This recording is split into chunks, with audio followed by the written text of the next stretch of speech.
Hi everyone, it's Sean again, and today we have the Zhiyun Crane2s.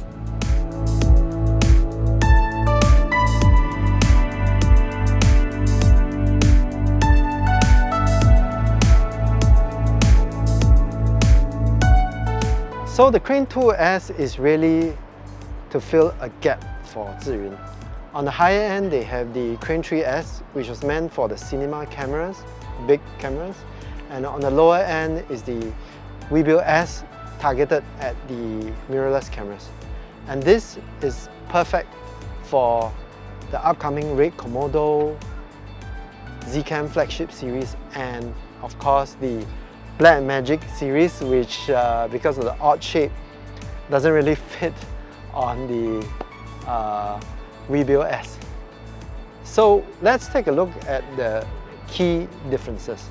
Now if you look at it, I noticed that the top portion pretty much looks like it was like taken off from the Crane3s. It looks really similar. The tray is now deeper and you can have heavier cameras, and the motor is really strong, but even at this point in time I don't know what's the payload. I can only tell you what I've tested it with. And Zhiyun actually has a compatibility list that you should refer to, and that will be a safe bet.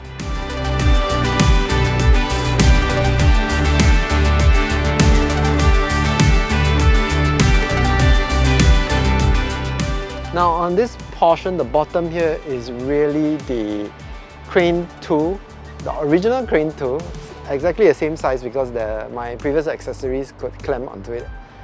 And what they've done is they have taken this portion and made it slimmer and reduced the diameter of this focus dial and added a very nice OLED screen, which is actually readable out even in broad daylight. And they have now also upgraded this to a USB-C for updating of firmware. I like it that there are two mounting points, the rosette points, and those are milled in the metal frame, so you need not worry too much of wearing out the threads.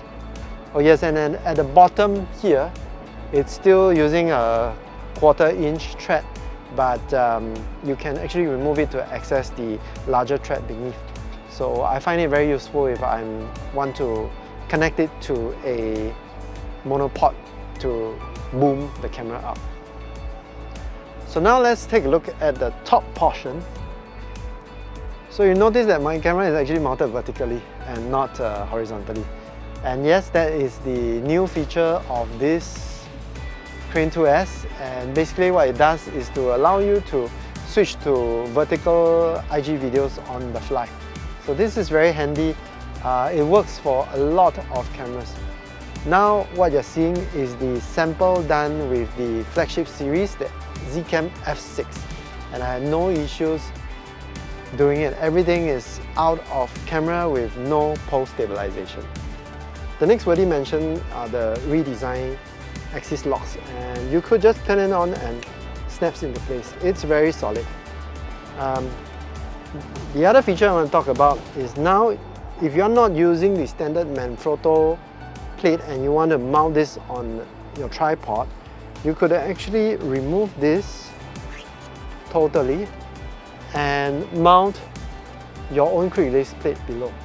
It's quite a clever design, but it doesn't work for all adapters, of course.